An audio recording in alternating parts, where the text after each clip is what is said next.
मूकं करोति वाचालं पंगुं लंघयते गिरिं यत्कृपात्तमहं वन्दे परमानन्दमाधवम्। श्रीमन्मदनगोपालं वृन्दारण्यपुरन्दरं श्रीगोविन्दं प्रपद्येऽहं दीनानुग्रहकालकम्। वंशीविभूषितकरान्नवनीरदाभात् पीताम्बरादर्नबिम्बफलाधरोष्ठात् पूर्णेन्दुसुन्दरमुखादरविन्दनेत्रात् कृष्णात् परं किमपि तत्त्वमहं न जाने। नवजलधरवर्णं चम्पकोद्भासिकर्णं विकसितनलिनास्यं स्फुरन्मन्दहास्यम्। कनकरुचिदुकूलं चारुबर्हावचूलम् कमपि निखिलसारं नौमि गोपीकुमारम्। तो मेरा कहने का ये तात्पर्य है, अगर सकाम भाव भी हो, यद्यपि वो नीची चीज है, उसमें गुंजाइश है गिरने की थोड़ी सी। कैसी गुंजाइश है? अगर किसी स्त्री के मन में, मान लीजिए, गहने कपड़े की विशेष अभिलाषा जागृत हो जाए, तो पति से वो मांगती है, और पति बेचारा गरीब है, उसके द्वारा अगर न मिला उसे गहना कपड़ा, न मिला, असमर्थ हुआ वो, और इसकी लालसा बढ़ती गई, तो किसी दूसरे पुरुष ने गहने कपड़े उसको खूब दिखाए, यद्यपि गिरती नहीं हो, पर गुंजाइश है गहने कपड़े का। अगर अधिक प्रेम होता हो तो कहीं आदमी गिर जा सकता है, कामना वाला आदमी गिर जा सकता है। ये गुंजाइश है। ये गुंजाइश वहां नहीं होगी जहाँ पति में अनन्य प्रेम है, अनन्य भाव है। और ये एक और नियम की बात बताता हूं मैं आपसे, जिसको किसी संसार के विषय की विशेष आवश्यकता हो, जिसका मन किसी संसार के विषय को परम साध्य मानता हो, उसका साधन बदलते देने लगे। जैसे बोले हमारा ये काम भगवान ही पूरा करे, बड़ा जरूरी काम है, होना ही चाहिए। तो भगवान ने पूरा किया तो बोले अब भगवती की आराधना करो। किसने कहा भगवती की आराधना करो? तो उसे तो मतलब काम से ना, उससे भगवान तो थे उपाय, एक उपाय से काम नहीं चला, तो भगवती की भगवती से नहीं उपाय चला। तो बोले अब जरा हम प्रेत की उपासना करनी है, प्रेत उपासना से काम हो जाएगा। प्रेत की सही काम पूरा करना है। इसने कहा ये सब क्यों झगड़े में पड़े हो, व्यापार करो, ये सब कौन देने आता, कौन भगवान कौन भगवती, इसमें देखो उसने कमाया उसने कमाया, बोले तो ये जैसे उसमें नहीं हुआ। देखो भैया आजकल इससे नहीं होता है, आजकल तो काम होता है सब चतुराई से, यानी चोरी से। चतुराई का चोरी। तो अमुक जगह जेठी पर माल पड़ा है और हमने बाबू से बात कर ली है, आज कमा लो, कल पर बात नहीं, वहां से गांठ ले आओ उठा करके, अपनी ट्रक भेज दो, आधा उनको दे दो, आधा अपना रहा, तो हमारा हिस्सा तुम्हारे अंदर रहा। आज का आ जाएगा, आज का आज, कल पर बात नहीं। ये सही, अपने को तो कमाना है ना, चाहे वो चोरी से आवे, चाहे वो व्यापार से आवे, चाहे देवता से आवे, चाहे भगवती से आवे, चाहे भगवान से आवे। तो जहाँ पर विषय कामना सुदृढ़ होती है, प्रबल होती है, वहाँ भगवान के स्थान पर पाप पाते नहीं देर लगते। तो सकाम भाव में ये बड़ी भारी गिरने की गुंजाइश है। इसलिए सकाम भाव से कहा है कि डरो, सकाम भाव को निकालो। परंतु यदि कोई भक्त ध्रुव सरीखा, द्रौपदी सरीखी, गजराज सा आर्त हो जाए, दुखी हो जाए, किसी प्रकार की अर्थ की आकांक्षा किसी कारण से उत्पन्न हो जाए, वो एकांत निष्ठा के साथ अनन्य भाव से भगवान को ही परम उपाय मानकर भगवान के शरणापन्न हो जाए, तो भगवान दोनों काम करते हैं। उसकी मनोकामना भी पूर्ण करते हैं और फिर कामना का नाश करके उसे अपना भक्त भी बना लेते हैं। ये भगवान के भजन विशेषता है। और विशेषता ये क्या है? आपने पढ़ा गीता में, भगवान है सूरज, और भगवान के सिवा कोई भी सूरज नहीं है, व्यापारी है सब। ये बड़ा अंतर है। आप किसी सूरज से जो आपका भला चाहता हो, तो जानकार भी हो, ये चीज मांगेंगे तो देगा नहीं। सूरज है ना, वो चाहता है आपका हित। जिस वस्तु से आपका हित होता होगा वो नहीं देगा। जैसे एक तो है बड़ा सुनिपुण, आपका हितैषी, सद्वैद्य, अच्छा डॉक्टर, और एक है दवा बेचने वाला। दवा बेचने वाले के पास आप नुस्खा ले जाइए जहर का, वो जहर आपको दे देगा पूरा दाम मिलने पर। उसको खा के चाहे आप मर जाएं और चाहे आप जिए। और सद्वैद्य के पास आप जाएं और उससे कहें कि आपकी दवाओं में से वो लाल दवा बड़ी अच्छी वो दे दीजिए, वो कहेगा तुम्हारे रोग क्या, पहले बताओ। तुम्हारे रोग हम देखेंगे, निदान करेंगे, जो दवा तुमको चाहिए वो देंगे, तुम्हारी मुंह मांगे नहीं देंगे। इसी प्रकार भगवान जो हैं ये मनोकामना पूर्ण कर ही देते हों, सो बात नहीं है। कभी कभी ऐसा भी करते हैं कि ऐसी थप्पड़ लगाते हैं तो बेचैन हो जाता मांगने वाला और खींच उठता है। नारद के समान देवर्षि, औरों की बात छोड़ दीजिए, उनके मन में जरा सा अहंकार आ गया। तप कर रहे थे, अप्सराएं आईं, उनके मन में विकार हुआ नहीं, तो सोचा हमने तो विजय प्राप्त कर ली। तो गए शंकर जी के पास, ब्रह्मा जी के पास, तो महाराज जी हमने देखो ना ऐसा कर लिया आपके प्रताप से। शिव जी ने समझाया कि सब तो ठीक है भैया, तुम ऐसे ही हो, पर हमारा स्वभाव तो भोला है, जो कहो हमसे, हमारे मन में तो कोई बात है नहीं। पर वो जो है वैकुंठनाथ, वो उनका एक नाम है, भक्त गर्भ गंजन। भक्त में गर्व का रोग नहीं रहने देते, नहीं रहने देते कोई में भी, पर भक्त के लिए विशेष चिंतन रहते। तो वहां जाके सब पहना वहना मत,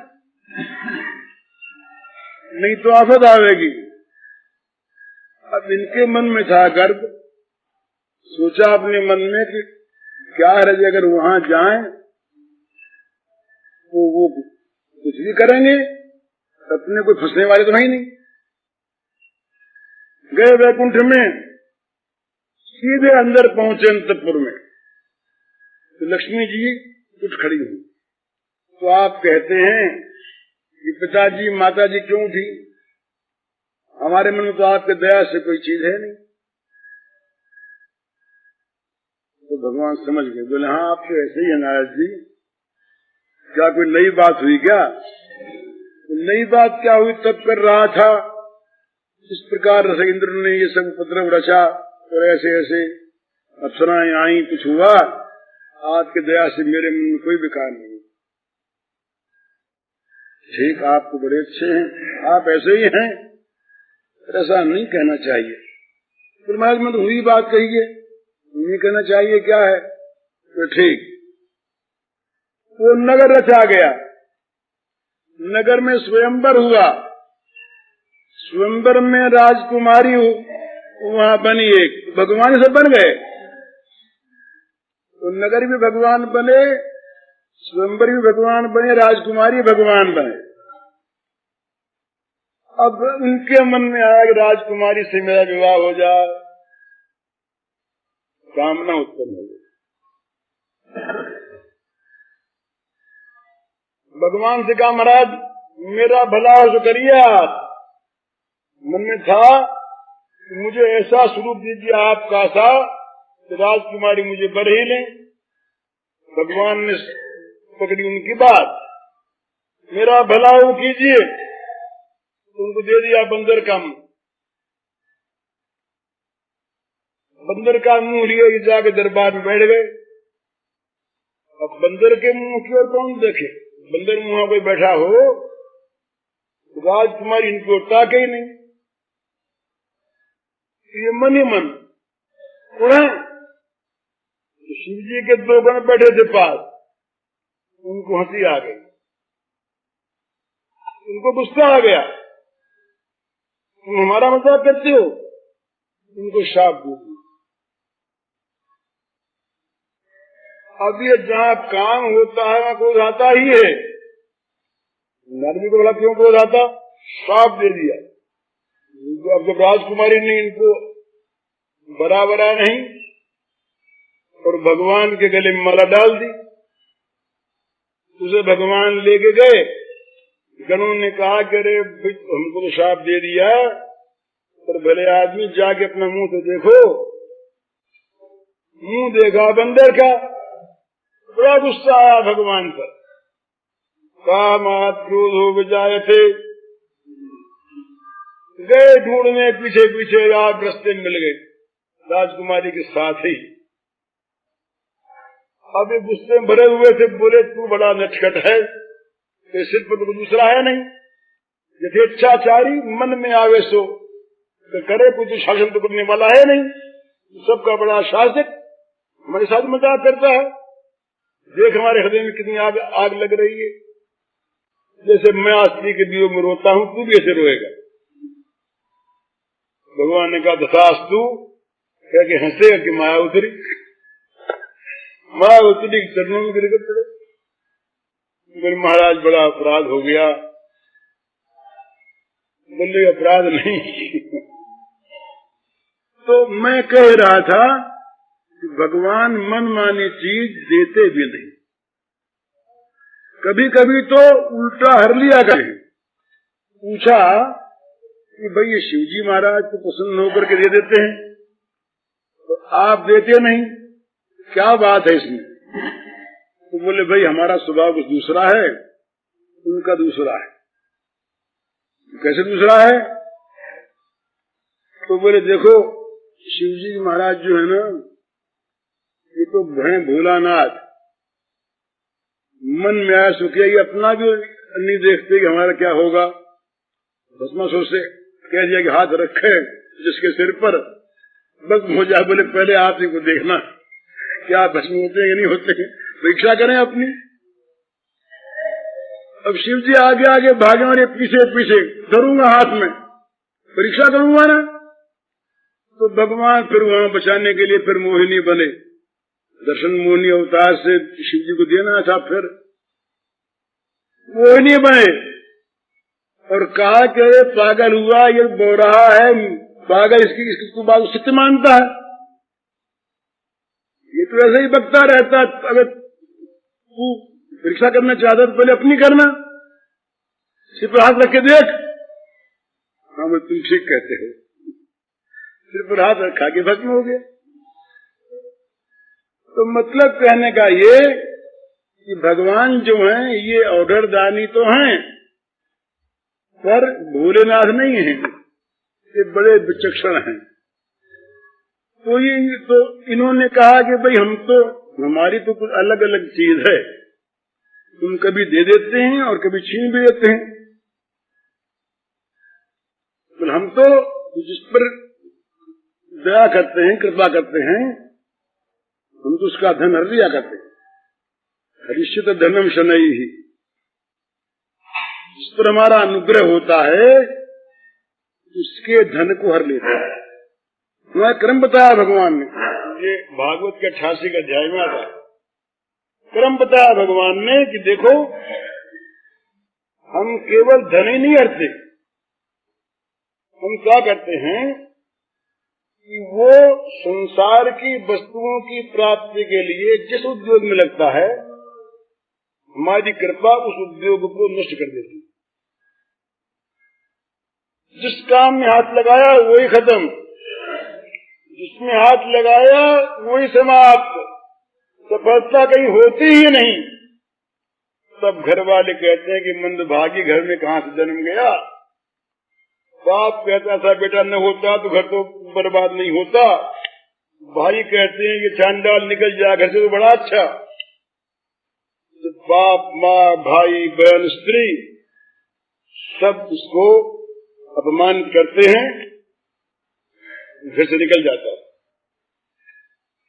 घर से निकल करके फिर जाता है वो मेरे किसी प्रेमी भक्त के पास, वहां तो सबको आश्रय मिलता है, उसे आश्रय मिलता है, वहां वो मेरा प्रेम सीखता है तो मुझे प्राप्त करता है। ये क्रम बताया, पर ये क्रम सबके लिए नहीं है, डरने की बात नहीं, ये हो तो भी डरने की बात नहीं है। अगर भगवान ये क्रम हमारे साथ करें तो बड़े मंगल की चीज है, क्यों न करें, हम क्यों न उसको अपनाएं, डरें क्यों। पर ये भी सबके लिए नहीं है। सुदामा को भगवान ने तो संपत्ति दे दी, तो भगवान देते भी हैं लेते भी हैं। तो है सद्वैद्य, किसी को दवा देते हैं क्विनाइन कड़वी, भाई मलेरिया है तो उसको पुरान नीम करंज देना ही पड़ेगा। पर यदि कोई रोग वैसा है जो मीठी दवा से काम चलता है तो मीठी भी देते हैं। उनको तो हित करना है ना रोगी का, उनको मतलब अपने दामों से तो है नहीं, चीज भी बदले में दाम ले लिए। उनका तो स्वभाव है जनहित, जहाँ जनहित स्वभाव है वहाँ जिसमें हित होगा वही भगवान करेंगे। भगवान सद्वैद्य हैं, दवा विक्रेता नहीं। इसलिए भगवान हमेशा मन चाहे चीज देते ही हों, सो बात नहीं है, नहीं भी देते,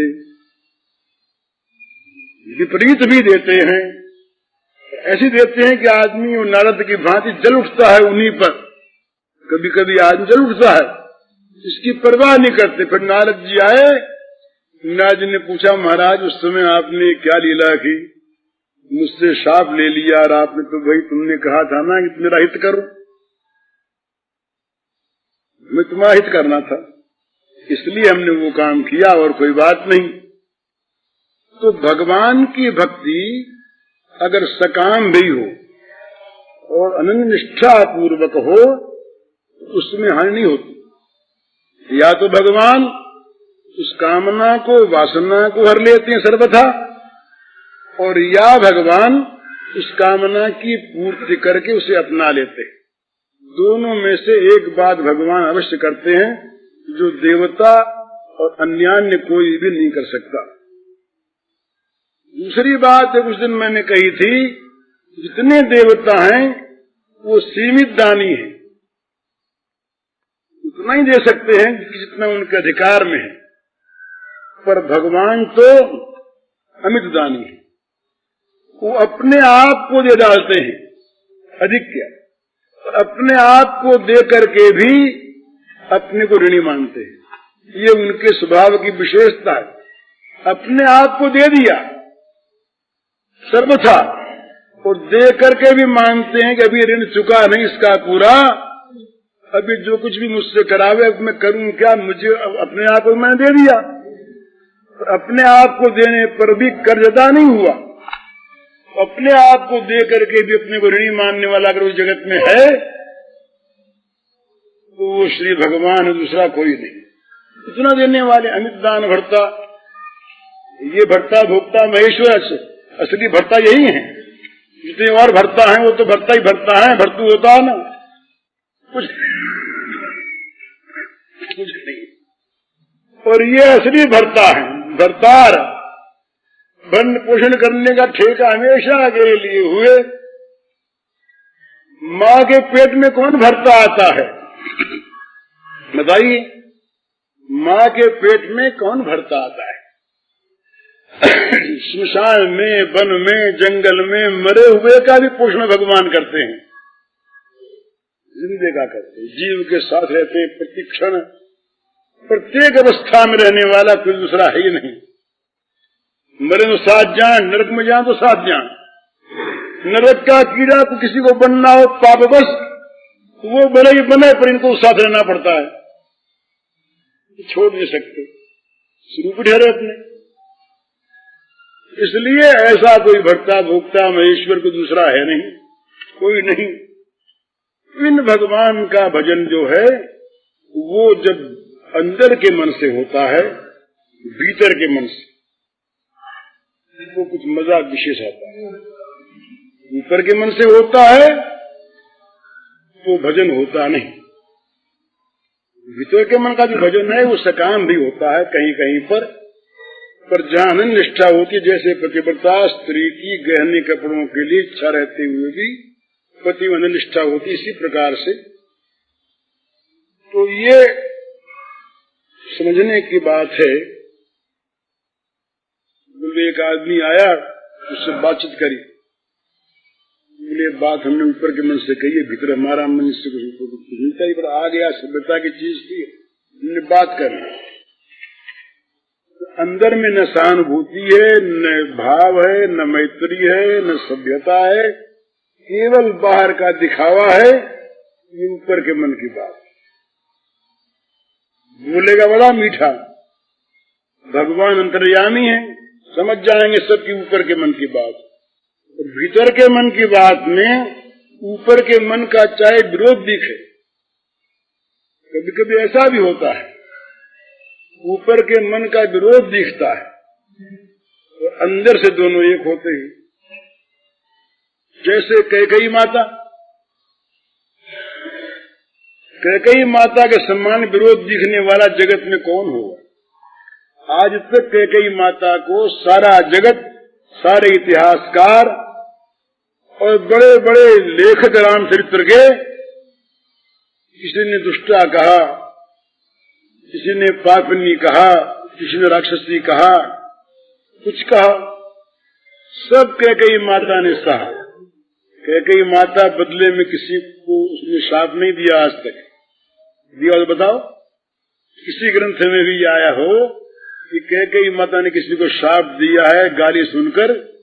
नहीं दिया। क्यों नहीं दिया?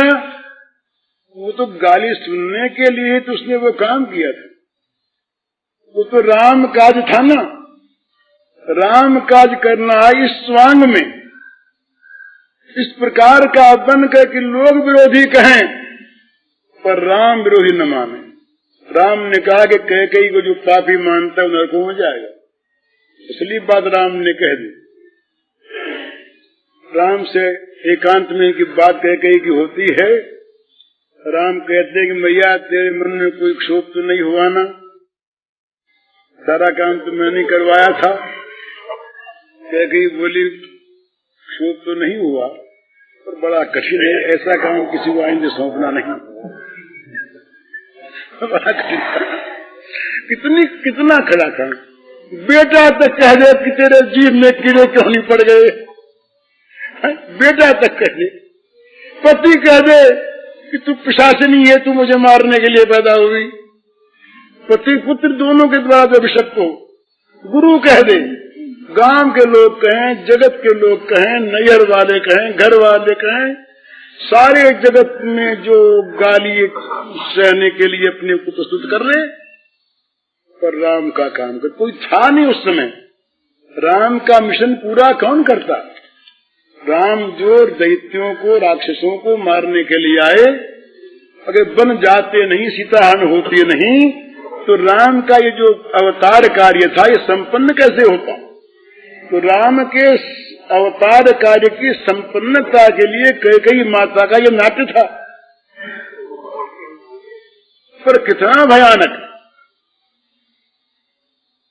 कितना मर्म बेधी, गाली सह रही है और मन में प्रसन्न है कि राम का काम हो रहा है। तो कभी कभी इस प्रकार से ऊपर से विरोध होकर के भी मन में बड़ा प्रेम रहता है। ये अंदर के मन का प्रेम, बाहर से तो बड़ी कुटिलता है। राम को वनवास भेजे 12 साल के लिए, 14 साल के लिए, तो अपने हाथ से बलकल वस्त्र ला करके रख दिए, सीता जी के सामने रख दिए, और उनकी बात छोड़ दी। वशिष्ठ महाराज क्रोध आ गया, राम को वनवास हुआ, सीता को हुआ कलंकिनी, इनको ला के तो देती है बस। वशिष्ठ गुरु ने भी नीच समझा और उनकी बात छोड़, तो वो अपने कार्य में, अपने कर्तव्य में मस्त है, सब सुनती है, सब सहती, किसी को शाप नहीं देती, किसी को बुरा नहीं कहती, और फिर लज्जा संकोच का भी नाट्य करती है।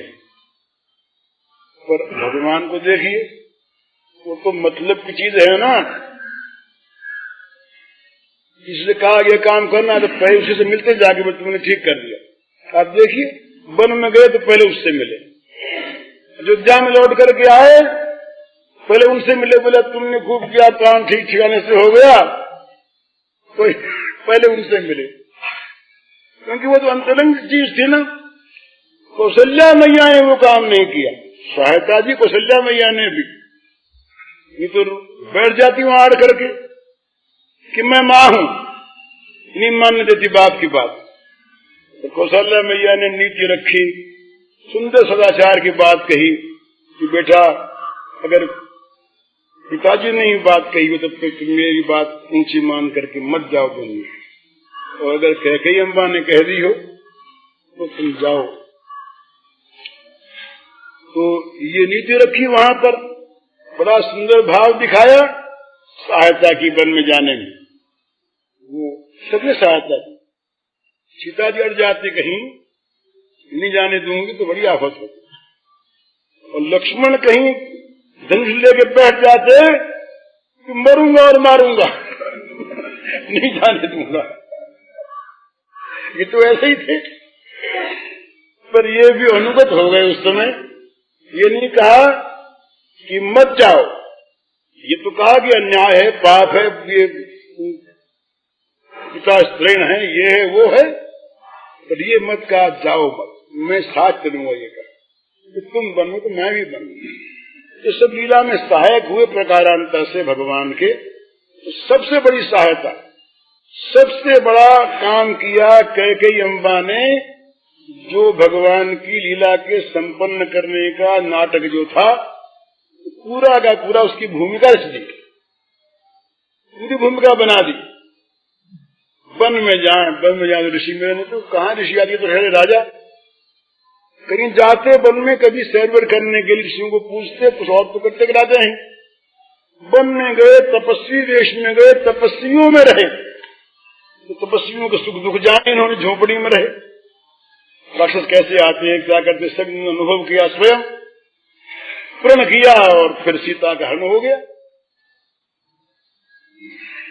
तो इसलिए कभी कभी ये जो प्रेमी भक्त होते हैं, अंदर के मन वाले, ये अंदर के मन का इशारा पाकर विरोधी कार्य भी किया करते हैं, लेकिन ये सबका अधिकार नहीं है। विरोधी कार्य करने वाला को ये मान ले आज भी कि भगवान प्रेरणा करते विरोधी काम कर रहा हूं मैं, तो ये ठीक नहीं। कैकेयी अम्बा ही थी, वैसा किसी के भाग्य में कहीं होता है, हर एक का नहीं होता।